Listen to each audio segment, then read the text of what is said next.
Buenas tardes. Seguimos con la acostumbrada charla relacionada con lo que habíamos estado comentando últimamente, que era el camino que va de Candelaria a la laguna y de la laguna a Candelaria, y llamado el camino de Nuestra Señora de la Candelaria o la Santa María de la Candelaria, nunca el camino viejo. Ahora, como he dicho ya en algunas ocasiones, algunos iluminados dicen que es el camino viejo. Pero no, el camino viejo siempre será el de la costa, de Adeje a Santa Cruz y a la laguna. Que quede esto bastante claro. Y disculpen que tantas veces lo haya enfatizado y que tantas veces lo haya repetido. No quiero ser demasiado pesado o cansino al respecto. Pues bien, habíamos dejado nuestra conversación en que estábamos en la iglesia de Machado, la iglesia de Nuestra Señora del Rosario, también conocida también la iglesia de San Amaro.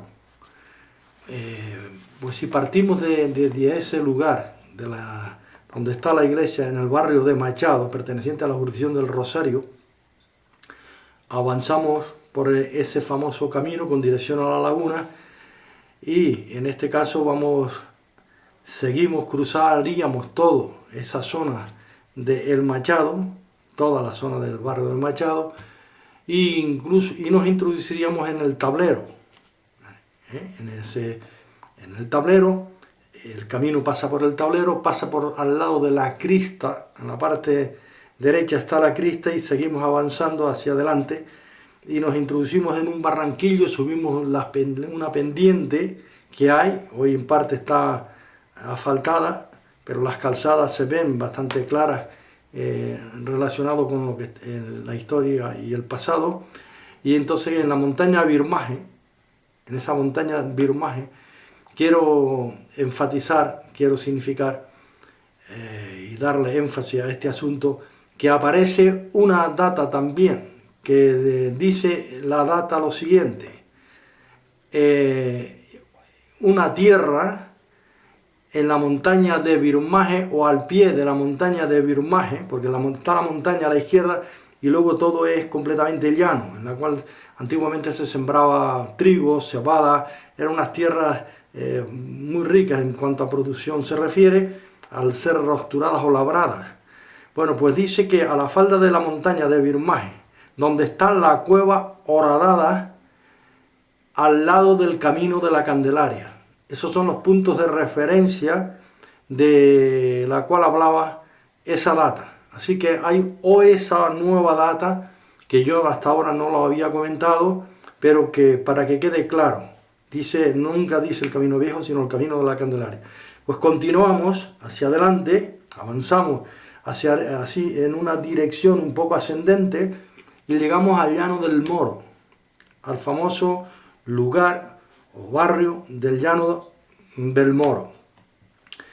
Seguimos avanzando hacia adelante y nos encontraremos con los baldíos, en parte de San Miguel de Geneto, pero aquí abajo está los baldíos, y después nos vamos introduciendo en ese famoso camino a la Cruz de Piedra. A la Cruz de Piedra nos introduciríamos en lo que se llama la laguna, antigua laguna de Aguere, lo que después vino a ser San Cristóbal de la Laguna. Ya hay que recordar que una vez llegamos a la Plaza del Adelantado, ahí estaba todo lo relacionado con el caserío, ahí era donde estaba el antiguo cabildo, ahí fue donde vivió el adelantado y los ilustres importantes después de la conquista. Quiero significar que nosotros, la gente de esta zona nuestra, de Igueste, las zonas de Candelaria, y lo que está relacionado con el municipio, antes de ser un municipio, vamos a ver si nos aclaramos en este tema. Quiero dejar claro, antiguamente los ayuntamientos eran reales, y después de la Constitución, en el 1812 vino a ser ya independiente los ayuntamientos, ¿no? Pues en ese entonces, antiguamente, el ayuntamiento de Candelaria, aún sí estaba fundado como ayuntamiento, pero pertenecíamos en cuanto a lo civil a San Cristóbal de la Laguna, y en cuanto a lo religioso pertenecíamos a la Concepción. Esto fue, pues claro, en aquellos tiempos, y porque, repito, los ayuntamientos eran reales. Teniendo en cuenta que uno de los primeros alcaldes que en Candelaria existieron y del cual hay registro se llamaba Juan Alberto, Antonio Alberto, Antón Alberto. Unos dicen que era hijo del famoso comerciante florentino Juan Alberto Giraldín, que tuvo más de 35 años, fue poseedor del ingenio azucarero o el administrador. Este hombre fue un hombre de alto rango por su poder adquisitivo y, como he dicho, era un famoso comerciante. Bueno, pues, después de haber hablado del camino y enfatizar que la Virgen, estos traslados se hacían con fines de rogativas para combatir los problemas existentes de la época, que podían ser sequías, que podían ser lo que está relacionado con con las enfermedades, esas pestes, la peste landre y otras especies de fiebres amarillas, en fin, todo esto era una cosa, el mal pegajoso que se llamaba, etc. Pues todo esto también afectaba a la población, y entonces se recurría de acuerdo con sus creencias religiosas, a la Virgen para que ésta intercediera y en este caso les aliviara sus males o les aliviara sus penas. Pues bien, hasta aquí hemos llegado a considerar en su totalidad lo que estaba relacionado con el camino de la Candelaria. Y ya he dicho varias veces que el camino de la Candelaria, pues por lo regular, era para ir montados, o sea, iban a caballo, hacían estos viajes de la Laguna a Candelaria, de la Candelaria a la Laguna. Después de la conquista, tanto los beneficiados, tanto las personas importantes, cuando iban a adorar a la Candelaria, y sigo diciendo que era por los días 2 de febrero y el día 15 de agosto, que eran las fiestas importantes.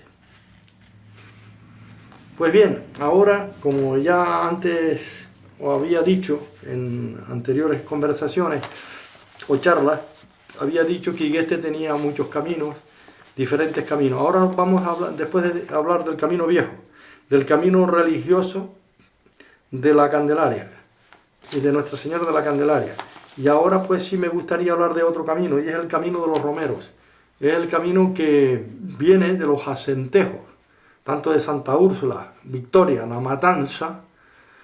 Cruzaríamos los llanos de las Lagunetas y nos introduciríamos hacia abajo. Por el valle hay una explanada donde dice Archicosa, y allí hay una señalización que dice claramente, dice el camino de la Helechera, que es el camino de la boca del valle de Igueste. Pues ese camino también fue un camino muy importante y sigue siéndolo para los romeros.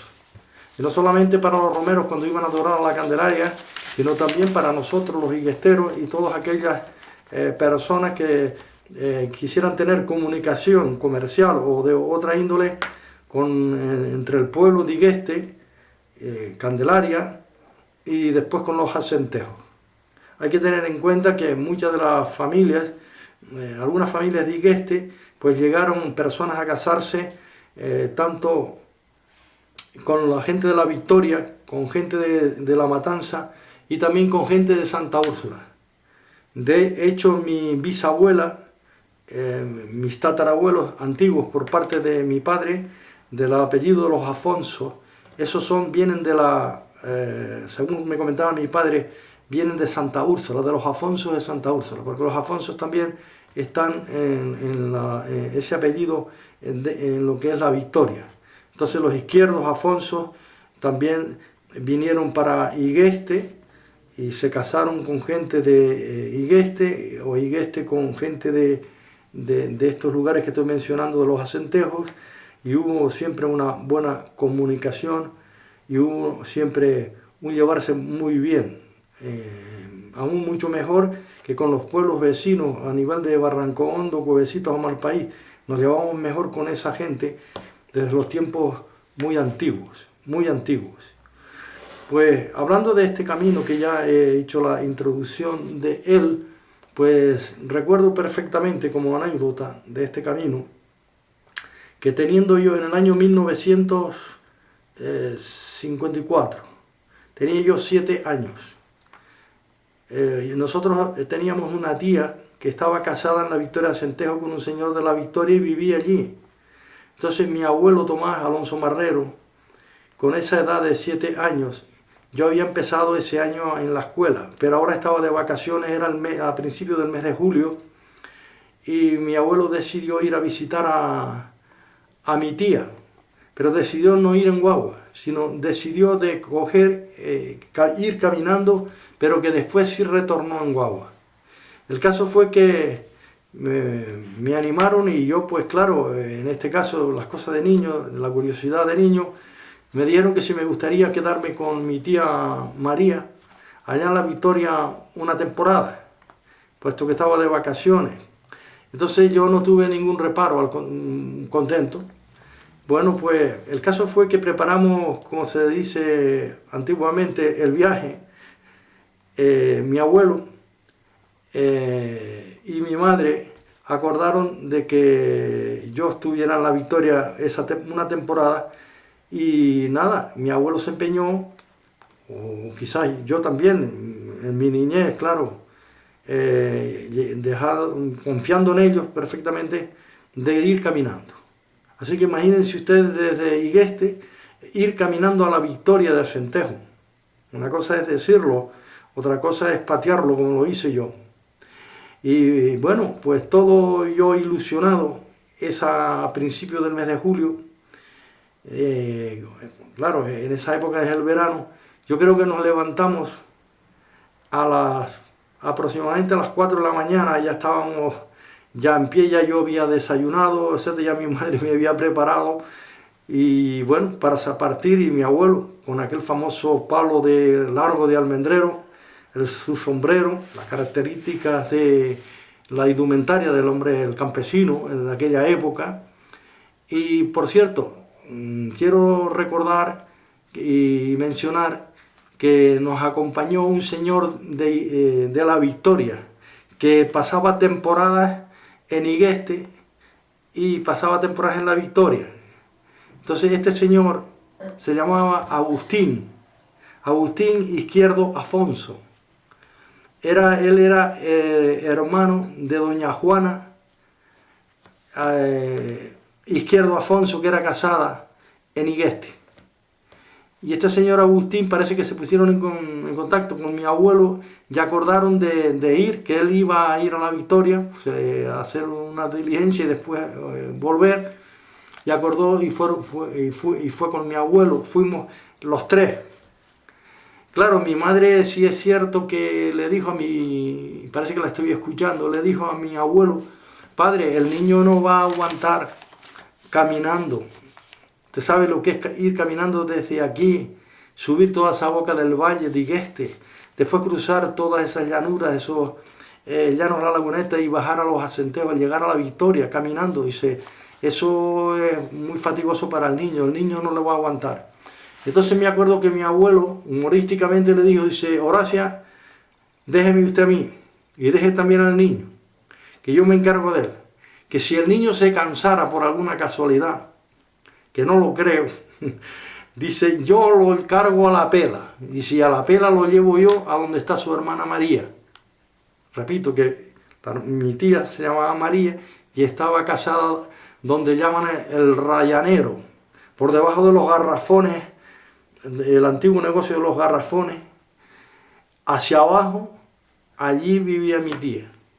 Bueno, el caso fue que mi abuelo Agustín y yo partimos hacia arriba. Parece que estoy recordando y viendo todos los movimientos aún en la oscuridad, porque no había luz eléctrica de calle, detrás de la plaza, y partimos hacia arriba. Para mí, claro, eso era una ilusión impresionante. Claro, pero yo me fiaba siempre en mi abuelo. Pues subimos todo ese camino ascendente. Imagínense subir por toda esa sabinita, la Morrita, la Cuestita, después el Barranquillo, hacia arriba, siempre a Tózar, Morra José Díaz, Los Campos, después de Los Campos, la Vera la Barrera, de la Vera la Barrera, y todo ascendente, Los Márgenes, el Portillo de Los Márgenes, siguiendo hacia adelante, hacia arriba, Vera Lerita, y nos introducimos en la Hoya de las Gotas. Y algo que recuerdo perfectamente, que a medida caminábamos, seguíamos caminando, ya se entiende que ya se veía algo, porque cuando partimos desde acá abajo, es que no se veía ya. Cuando nos introducimos en la Hoya de las Gotas, yo notaba que mi abuelo sí llevaba sombrero, y Agustín también, pero en este caso yo no. Como niño yo notaba que las gotas del resumir del pinar, de las ramas del pinar, sabemos que se condensan, y me caía encima de la cabecita, y claro, ya la cabecita yo la llevaba mojada. Empezó a mojárseme la cabeza, pero yo siempre continuaba, siempre hacia arriba. Se entiende que no íbamos a un paso muy ligero, sino caminando, pero sin detención.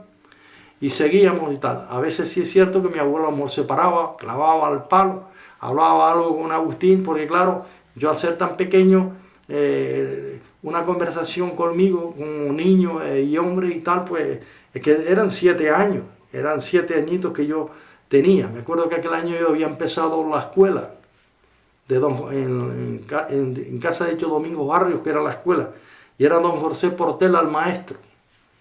El primer maestro que yo tuve, que me enseñó, pude aprender, se aprendía con el alfabeto mudo, por señas.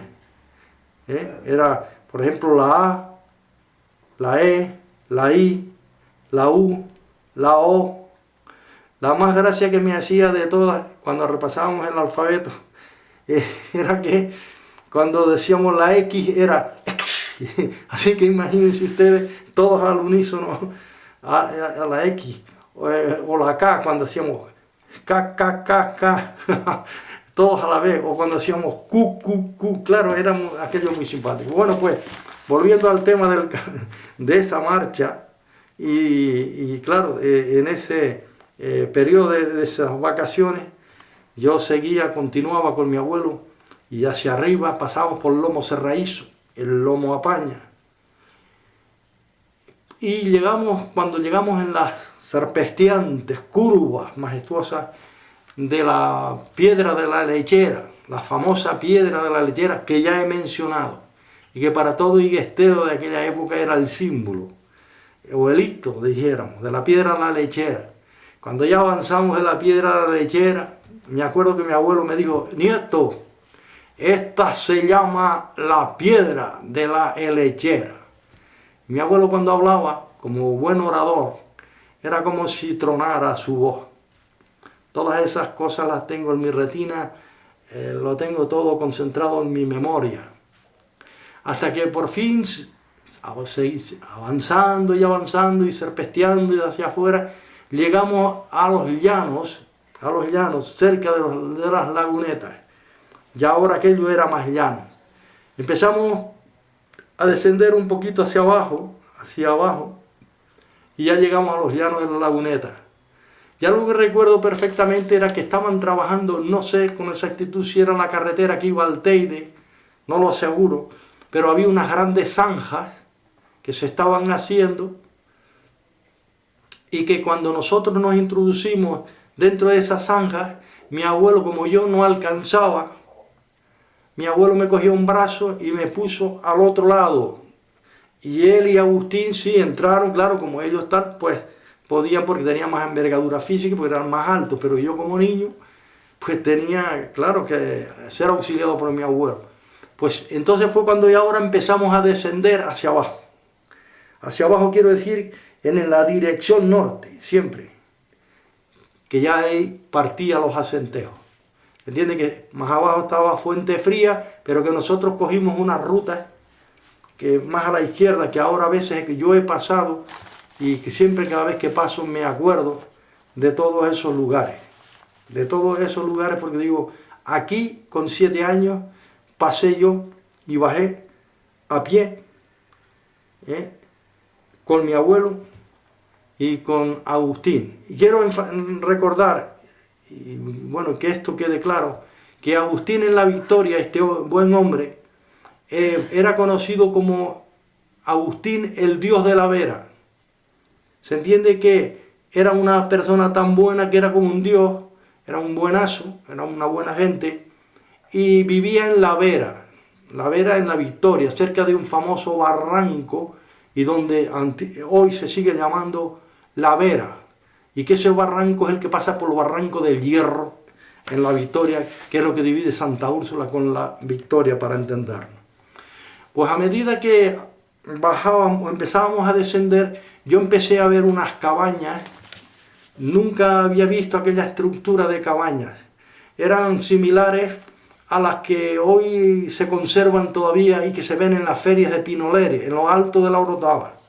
Esas cabañas cubiertas como con paja y muy bien confeccionadas y construidas. Y que en esas cabañas empezaban a salir unos hombres con unas mantas por encima, y algunos ya estaban en la faena.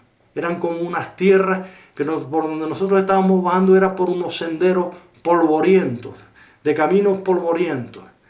Y mi abuelo saludaba con aquella voz, buenos días, y los hombres decían buenos días. Pero algo que siempre recordaré y que me llama mucho la atención, que aquellos hombres, la vestimenta y aquella forma de ser de los hombres eran con unos bigotes retorcidos con unos sombreros, y los hombres así miraban. Pero mi abuelo era un hombre muy amigable, incluso se detuvo con algunos de ellos para conversar. Pues a medida que íbamos avanzando, creo que pudiesen ser ahora las 8:30 o las 9 de la mañana, más o menos. Ese es el recuerdo que yo tengo. Como el sol, pues había salido, yo miré hacia arriba, al cielo, y le dije a mi abuelo, cosa de niño, pero hay que ver, la curiosidad de un niño: abuelo, ya tienen que ser más de las 5 de la tarde. Ya esto me contesta mi abuelo: no, nieto, no. Aquí el sol sale diferente. Aquí el sol sale de arriba al horizonte y muere en el horizonte. Mientras que entre nosotros sale por el horizonte y muere arriba en las crestas de las montañas. Dice, serán las 9 de la mañana. Se admite y se entiende que mi abuelo no llevaba reloj, creo que no llevaba reloj. Aunque yo no sé si él alguna vez tuvo un reloj de cuervos y sobrino.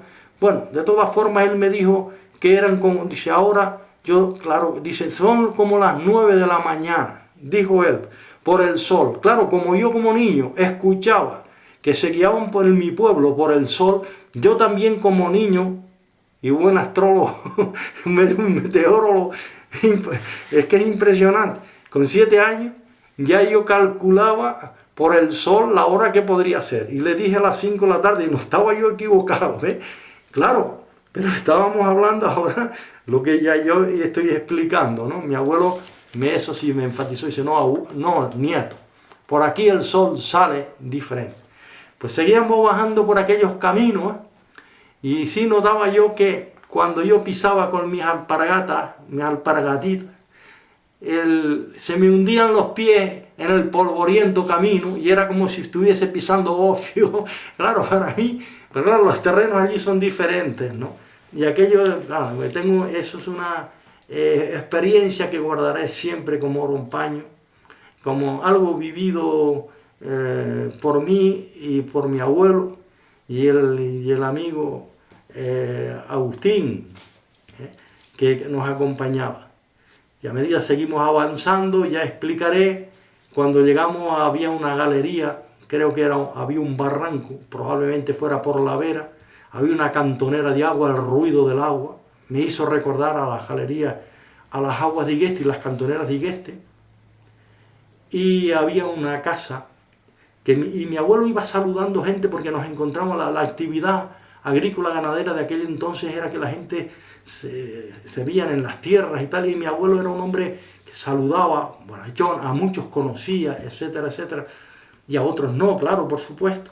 Entonces llegamos a una casa al lado de esa galería, y el hombre o bien estaba por fuera, o mi abuelo a ese hombre sí lo conocía, porque ese hombre a su vez dice, no, no, descansen, descansen, descansen para que tomen un vaso de vino, don Tomás, pase para que, y Agustín, si el niño, como no, pasen, pasen a casa. Y me acuerdo que pasamos a la casa de este señor. Y lo que siempre recordaré con admiración es que a medida nos sentamos, yo también, en una sillita, la mujer del hombre empezó a convidarnos. Convidar se entiende que puso unas galletas en un plato. Y dichas galletas, y a ellos les puso como vino o algo así. Yo, claro, a la hora que era, después de haber avanzado tanto, yo, claro, miraba las galletitas, pero yo no me atrevía, de acuerdo a la educación, a lo que yo había recibido, no me atrevía nada, a tocar nada. Si acaso mirar y bueno, con un poco de disimulo, porque entonces fue cuando la señora me dice, come, come galletitas, mi niño, come, y me acercó el plato. Pero yo antes de coger una galleta miré para mi abuelo, y mi abuelo a su vez me dijo, dice, nieto, coja una galleta. Entonces yo cogí aquella galletita, con los dientitos empecé mientras ellos conversaban y hablaban, y claro, al ratito pues yo la galletita la empecé a comer, pero con mucho cuidado. Para mí como que la galleta iba a durar la eternidad. Bueno, pues ya seguiré en el futuro hablando o explicando más sobre esta aventura y lo que está relacionado con el famoso camino de los romeros. Y esa anécdota que quería traerla al recuerdo, porque es algo que jamás se nos olvida. Pues que pasen buenas tardes y esperamos en otro momento poder seguir conversando sobre estos asuntos. Muchas gracias.